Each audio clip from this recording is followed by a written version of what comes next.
किसी शायर ने वाह क्या कमाल की लाइंस लिखी हैं, एग्जाम का टाइम है और बहुत पढ़ लिए लेसन्स लेसन्स लेसन्स, इजहार मोहब्बत भी करना बहुत जरूरी है, आओ शुरू करें क्रश कन्फेशंस। वाह वाह, आज का टॉपिक है क्रश कन्फेशंस। भाई क्रश कन्फेशंस, इसमें हम लोग क्या डिस्कस कर रहे हैं, स्टूडेंट्स का डाउट्स हम लोग इसमें सॉल्व कर रहे हैं। स्टूडेंट्स डाउट स्पेशल सेशन है ये। इसमें अभी जो भी बच्चा तैयारी कर रहा है, फरवरी का महीना चल रहा है और इस टाइम पे हर बच्चों के दिमाग में एक ही क्वेश्चन होता है कि भाई कैसे तैयारी करी जाए, बहुत सारी प्रॉब्लम्स आ रही हैं, बोर्ड कैसे मैनेज करें, जेई कैसे मैनेज करें, और भी बहुत सारे क्वेश्चंस होते हैं। तो हमने सोचा एक छोटा सा वीडियो निकालते हैं जहां पे हम कॉमन क्वेश्चंस को एड्रेस करें।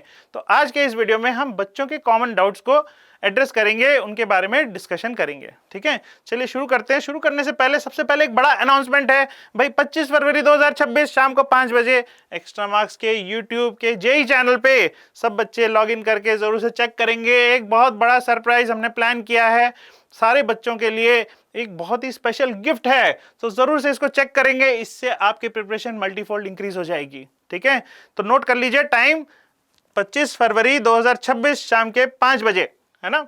चलिए आगे बढ़ते हैं। सबसे पहला क्वेश्चन क्या है देखते हैं भाई। पहला question on the screen is, JEE April attempt और बोर्ड्स को कैसे बैलेंस करें। हाँ भाई, ये क्वेश्चन तो सबके दिमाग में होता है कि भाई अप्रैल का अभी अटेम्प्ट आ रहा है और बोर्ड भी साथ साथ चल रहे हैं, कैसे दोनों को बैलेंस करें। तो भाई बैलेंस करने के लिए देखो, ये सारा डिपेंड करता है कि तुम्हारी बोर्ड की अभी प्रिपरेशन कैसी है, अभी करंट लेवल क्या है तुम्हारे बोर्ड की प्रिपरेशन का।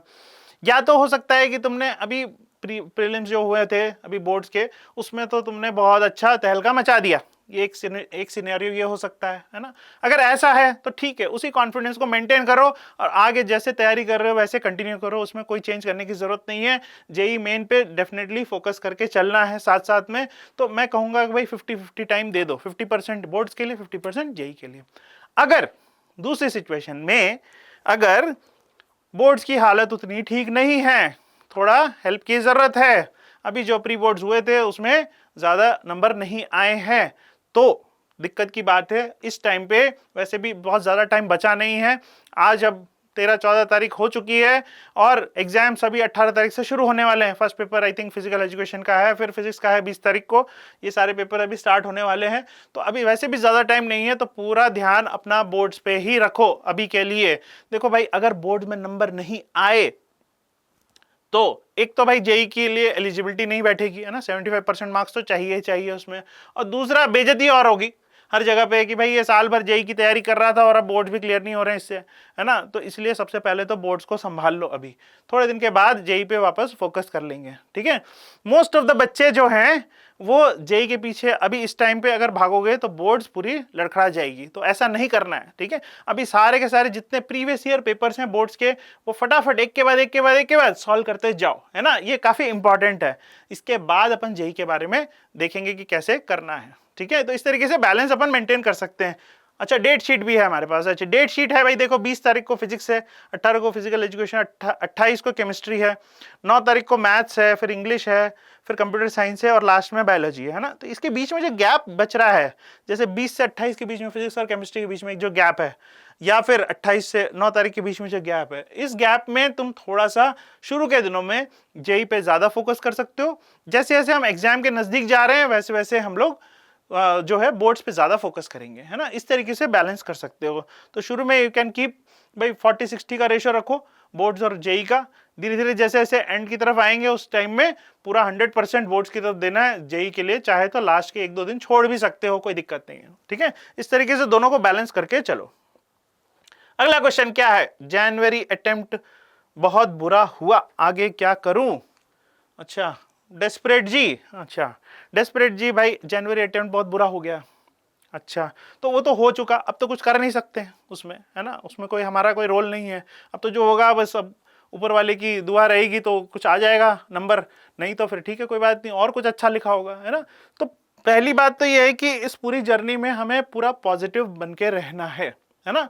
We all should be, we should have a positive mindset. हमारा एक माइंडसेट पॉजिटिव होना चाहिए कि भाई कोई बात नहीं, ये नहीं हुआ कोई बात नहीं, अब कुछ और अच्छा कर लेंगे, है ना। अब अभी इसके बाद क्या है, जनवरी अटेम्प्ट अच्छा नहीं हुआ तो अप्रैल अटेम्प्ट है, अभी उसमें भी कहानी बदल सकती है ना। ऐसा भी देखा है हमने, कुछ स्टूडेंट्स जो है जनवरी अटेम्प्ट अच्छा नहीं करते हैं बट अप्रैल अटेम्प्ट बहुत अच्छा कर देते हैं, ऐसा भी होता है। तो इसलिए हिम्मत मत हारो, मेहनत करो, मेहनत में कमी नहीं आनी चाहिए। इन सब बातों के बारे में सोचोगे तो अपने आप ही प्रिपरेशन से तुम्हारा टाइम हट जाएगा और इन्हीं सब बातों में उलझे रहोगे। बेटर है अपना काम और बढ़ा दो। अगर तुम हर रोज अगर मान लो 20 क्वेश्चन सॉल्व कर रहे थे तो 30 करो, 30 कर रहे थे तो 40 करो। अपने आप को बिजी कर लो पूरा का पूरा पढ़ाई प्रिपरेशन में, अपने आप ही रिजल्ट आ जाएगा, जो आना होगा वो होगा, है ना। अगर मान लो अप्रैल अटेम्प्ट भी अच्छा नहीं हुआ तो क्या करेंगे भाई, कोई बात नहीं, फिर और भी एग्जाम्स अपने पास, बिटसैट है, और भी एग्जाम्स है, वीआईटी, और भी बहुत सारे एग्जाम्स है, उनको हम लोग लिख लेंगे, है ना। वो भी नहीं हुआ तो क्या हुआ भाई, और भी बहुत रास्ते हैं। धीरे धीरे जैसे जैसे आगे बढ़ेंगे जर्नी में वैसे अपन डिस्कस करते चलेंगे, तो कोई टेंशन की बात नहीं है। बट मेहनत अपन को पूरी की पूरी करनी है, उसमें कहीं भी कमी नहीं आनी चाहिए, ये सबसे ज्यादा इंपॉर्टेंट बात है। ठीक है, बाकी सारी चीजें सेकेंडरी है। चलो भाई अगला क्वेश्चन क्या है, is April attempt tougher than January. भाई ये भी एक क्वेश्चन बहुत रहता है, अप्रैल अटेम्प्ट अच्छा है कि जनवरी अटेम्प्ट अच्छा है। देखो अच्छा और बुरा ये पेपर पे डिपेंड नहीं करता, अच्छा और बुरा तुम्हारी प्रिपरेशन लेवल पे डिपेंड करता है। एक बात सोचो, अगर टॉपर जो है, मान लो टॉपर, उसके लिए कितना भी टफ पेपर दे दो उसके लिए वो इजी ही होगा क्योंकि उसने अच्छी प्रिपरेशन कर रखी है ना।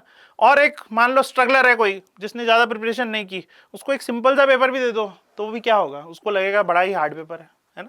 तो दोनों ही चीजें हो सकती हैं। तो इसलिए प्रिपरेशन लेवल अच्छी रखो, फर्क नहीं पड़ता कि पेपर कैसा आ रहा है, कौन सा स्लॉट अच्छा है, पहले दिन अच्छा मिलेगा, लास्ट दिन अच्छा मिलेगा, ये सब चीजों से कोई मैटर नहीं करता है, क्योंकि एनीवे तो नॉर्मलाइज हो ही रहा है सब चीजें, है ना।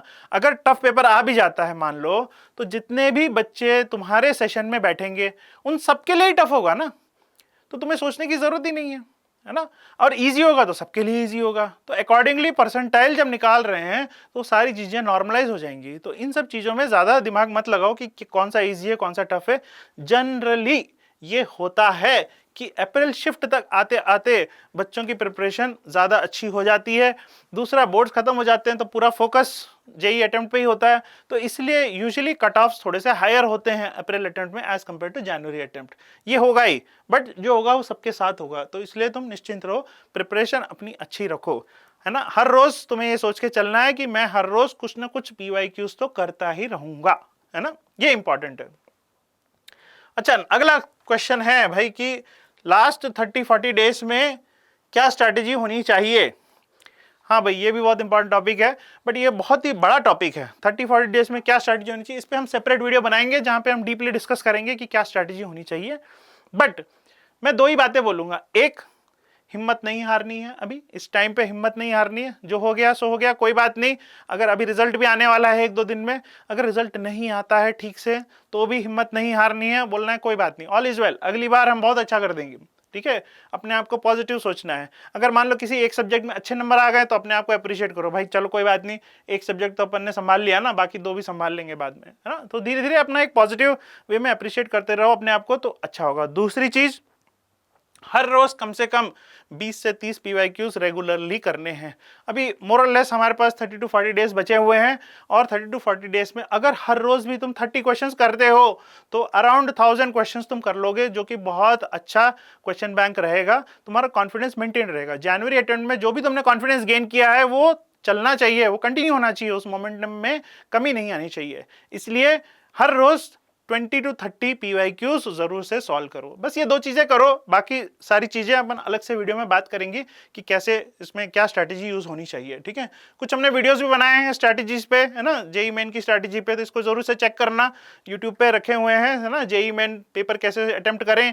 और दूसरा है कि 5 कॉमन मिस्टेक्स जो बच्चे यूजुअली करते हैं उसके बारे में हमने बात की है। इसमें इन स्ट्रैटेजी वीडियो में हमने बहुत डिटेल में डिस्कस किया है कि क्या क्या स्ट्रैटेजी होनी चाहिए, कैसे अटेम्प्ट करना चाहिए पेपर को, तो जरूर से चेक करना है इसको।